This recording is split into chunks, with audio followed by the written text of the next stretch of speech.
My name is Marcus Chen. I'm 38 years old.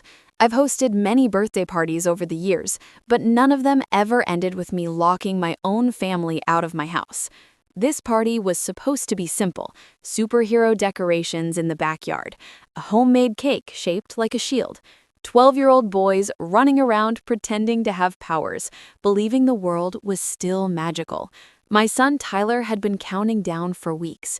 He's 12 now, still innocent, still believing adults will protect him, still thinking family means safety. That illusion lasted exactly 6 minutes after my brother's family arrived. What happened that afternoon didn't just end a party, it ended relationships I thought were permanent. It exposed debts I'd been ignoring, and it taught me that sometimes protecting your child means standing completely alone. Let me tell you how a birthday party destroyed my family and why I'd do it again. Tyler is my only child. His mother passed away when he was 4, a car accident that shattered our world. For 8 years, it's been just the two of us. I work as a software architect. Good money, flexible hours, which matters when you're a single parent. My brother James runs a construction supply business that's been struggling for years. 2 years ago, during the pandemic, James called me desperate. His business was bleeding money. Suppliers were demanding payment. Employees were threatening to quit. "I need $45,000, he said. "Just temporary. I'll pay you back by year end." He's my brother, my only sibling. Of course I helped. I liquidated investments, pulled from savings, transferred the money with a handshake and trust. That was 2 years ago. I haven't seen a single dollar back. In that time, James bought a new truck, took his family on a Caribbean cruise, paid for his son Derek's elite basketball camp, the one he got kicked out of for fighting. But my money? Forgotten. Every time I brought it up, I got excuses. Business is still recovering. Next quarter for sure. You know how it is. I stopped asking, but I didn't forget. James's wife, Monica, has always treated me like I exist to serve them. She calls at random times expecting free tech support, asks me to just quickly fix her laptop, her phone, her printer. Never a please, never a thank you. And their son, Derek, 14 years old, 6 feet tall, voice already sharp with practiced cruelty. Derek has bullied Tyler for years, subtle at first, jokes that left Tyler confused, then more obvious, mocking his clothes, calling him weak, making fun of him for not having a mother. Every time I confronted James, he'd shrug. Boys will be boys, they're just playing around. But Tyler wasn't playing. I'd find him quiet after family gatherings, withdrawn, staring at nothing. "Did Derek say something?" I'd ask. "It's fine, Dad. I'm fine." But he wasn't fine, and I'd enabled it by staying silent, by prioritizing family peace over my son's dignity.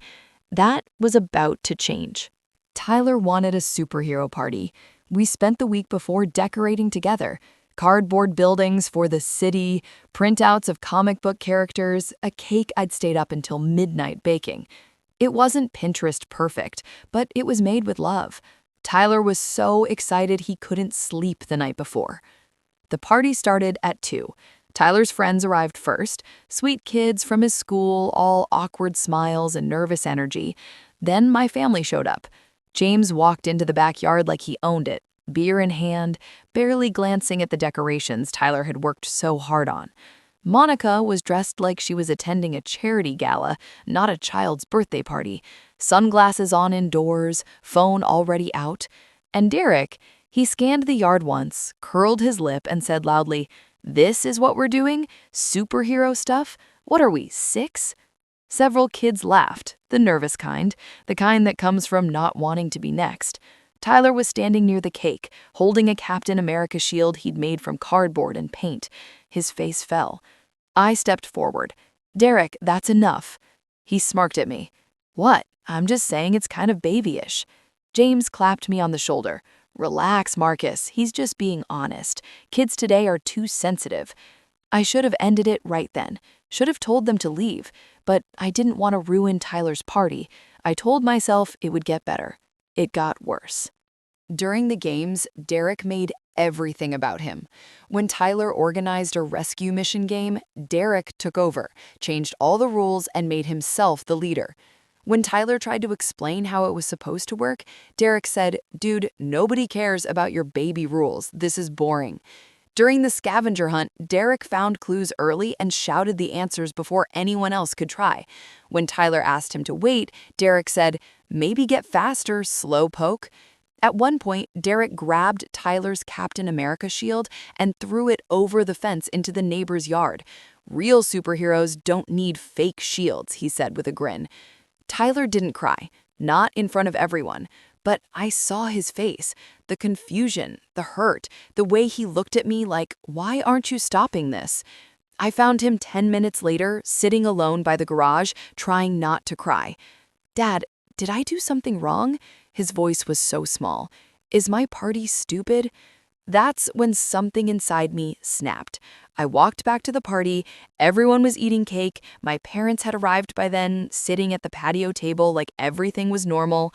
Monica was filming a video for social media, narrating about family time, while Tyler sat alone. I stood in the middle of the yard and said it. "Party's over.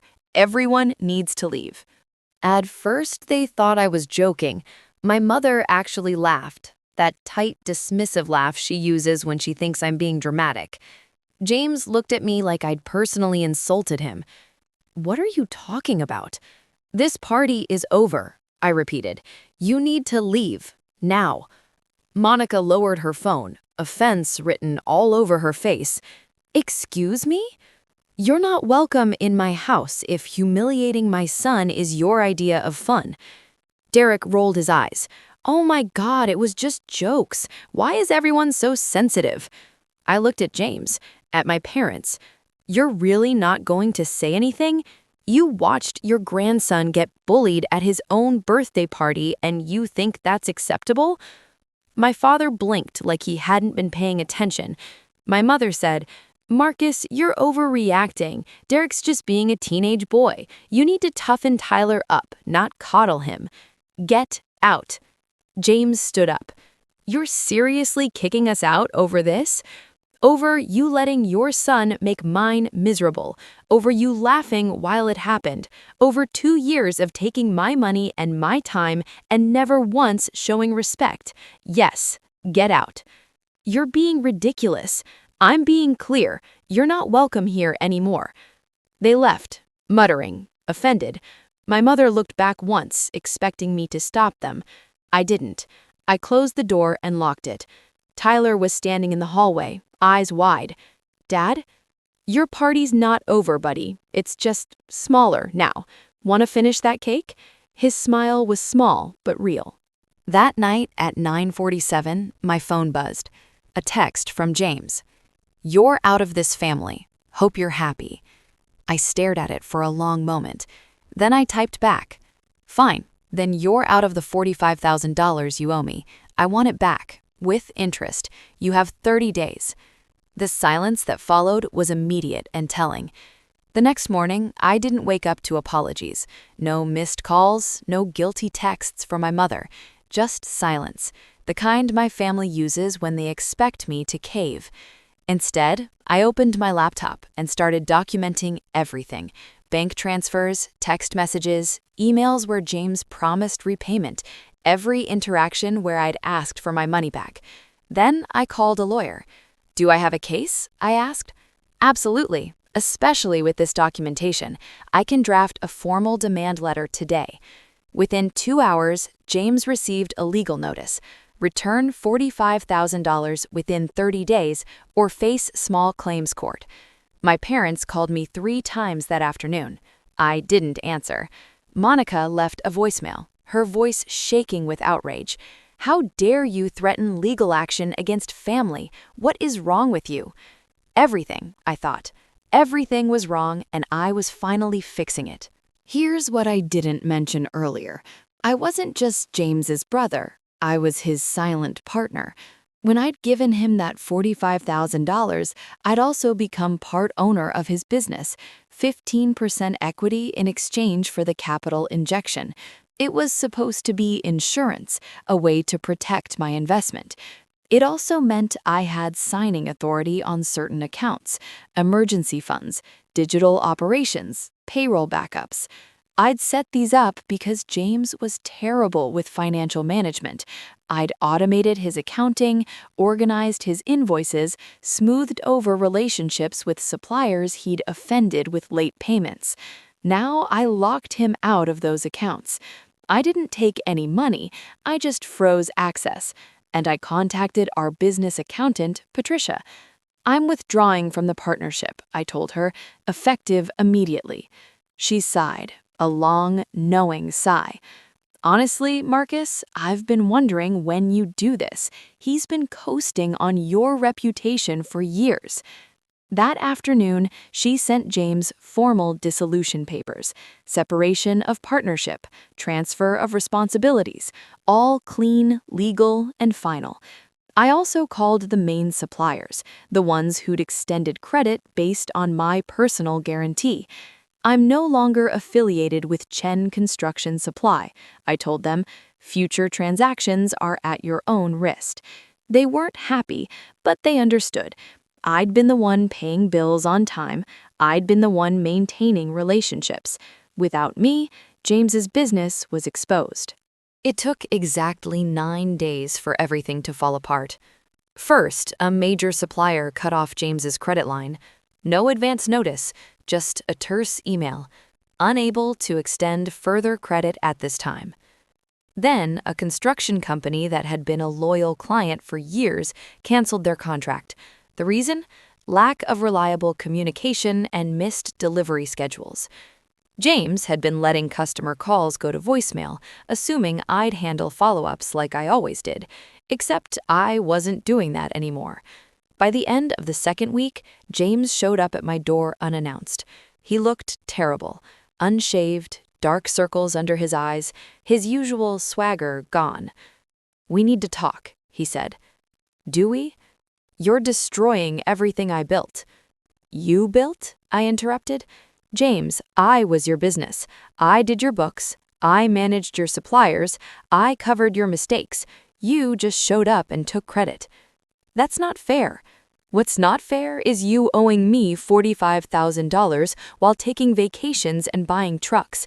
What's not fair is you letting your son torment mine for years while calling me sensitive for caring." He was quiet for a long moment. Then, "I can't pay you back right now. The business is falling apart." "I know. I'm watching." "You're my brother. And Tyler is my son. You made your choice at that party. Now I've made mine." He left without another word. 2 days later, Monica called. Her voice was different, smaller, uncertain. "We're losing clients. Fast. James is panicking. Can we talk about this?" "About what? The $45,000 you owe me, or the years you treated me like free tech support?" "This isn't just about money." "You're right, it's about respect, about watching you laugh while Derek destroyed my son's birthday, about years of being taken for granted." Silence. "If you want to fix this," I said slowly, "start with an apology. To Tyler, from Derek, in person, not a text, not a phone call, face to face." "Derek's not going to—" "Then we have nothing to discuss." I hung up. 3 weeks after the party, my parents finally showed up. They rang the bell at 7 in the morning, standing on my porch looking uncomfortable. "Can we come in?" my mother asked. "Depends. Why are you here?" My father cleared his throat. "We want to understand what happened, why you're doing this. You were there. You saw exactly what happened. Derek was just— If you're here to defend Derek, you can leave right now." My mother's expression shifted, something between guilt and defensiveness. "We didn't realize it was that serious. You watched my son get mocked at his own birthday party. You heard him get called weak and stupid and babyish, and you sat there eating cake like it was entertainment. How is that not serious?" My father looked down. "We thought, Boys are rough with each other. You didn't think about Tyler at all. That's the problem." They were quiet. "James came to us," my mother said finally, "about the money. He says you're trying to destroy his business." "I'm not trying to destroy anything. I'm simply no longer propping it up. There's a difference. He's your brother. And Tyler is my son. For 8 years, it's been just the two of us. He lost his mother. He grew up different from other kids. And the one thing I promised him was that family would be safe, that at family gatherings, he'd be protected." I looked at both of them. "You broke that promise, not me. You let Derek make Tyler feel worthless, and you laughed. So now you're facing consequences. That's not cruelty. That's cause and effect." My father rubbed his face. "What do you want from us?" "I want you to understand that Tyler comes first, not James's feelings, not Derek's ego, not your comfort. If you can't accept that, then we don't have a relationship." My mother's eyes filled with tears. "You're really willing to lose your whole family over this?" "I'm willing to lose a family that doesn't respect my son, yes." They left without another word. A week later, something unexpected happened. James called and asked if he could bring Derek over to talk to Tyler. "Why?" I asked, suspicious. "Because I finally talked to him, really talked about what he did, and he wrote something." They came that Saturday afternoon. Derek looked different, less cocky, more uncertain. He was holding a piece of paper. Tyler stood behind me in the doorway, wary. "Tyler," Derek started, his voice awkward, "I'm sorry for what I said at your party, and for all the other times. I was being a jerk." He held out the paper. It was a drawing, surprisingly detailed. 2 superheroes, side by side, one labeled Captain Tyler, the other labeled Derek the Defender. Tyler took it carefully. "Why are you giving me this?" "Because I want to start over, if you'll let me." Tyler looked at me. I nodded. "Your choice, buddy." "Okay," Tyler said quietly. They spent an hour together that afternoon. Awkward at first, then easier, playing video games, talking about school, being kids instead of competitors. James pulled me aside before they left. "I don't have $45,000, he admitted. "Not right now, but I can do payments, $5,000 a month. It'll take time, but I'll get it done. I'll want that in writing." "I know."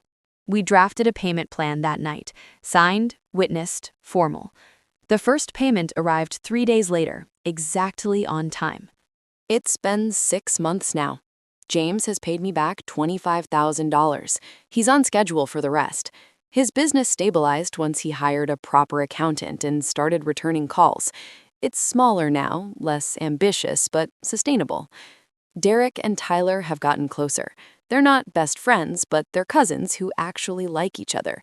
Derek even defended Tyler at school when someone made fun of his art project. My parents? We talk once a week, brief calls, polite but distant. They respect boundaries now because they know I'll enforce them. Monica sent Tyler a birthday card this year with a genuine handwritten note. Small gesture, but meaningful. The family dynamic has completely changed. I'm no longer the person everyone relies on to fix things quietly while being disrespected loudly. I'm the person who drew a line, who said no, who chose his son over dysfunction. Some people think I overreacted, that kicking family out of a kid's party was extreme, that pursuing the money was vindictive. But here's what I know. Tyler is thriving. He's more confident, more secure. He knows I'll protect him even when it's hard. And that's worth every burned bridge, every awkward family gathering, every dollar I had to fight to recover. If you're watching this and you've ever had to choose between keeping the peace and protecting your child, here's what I want you to know. Choose your child every single time. Family is important, but family that demands you sacrifice your child's well-being isn't family worth keeping. Boundaries aren't cruelty, they're clarity. They tell people, this is what I'll accept, this is what I won't. For years, I accepted disrespect because I thought that's what you do for family. I thought being flexible meant being strong.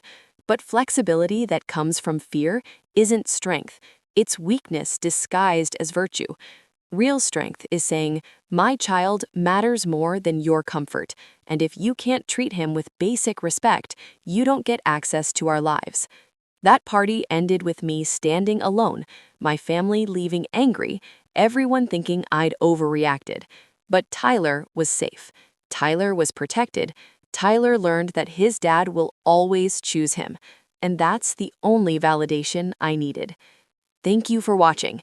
Drop a comment telling me where you're from and whether you've ever had to set boundaries with family members who didn't respect your children.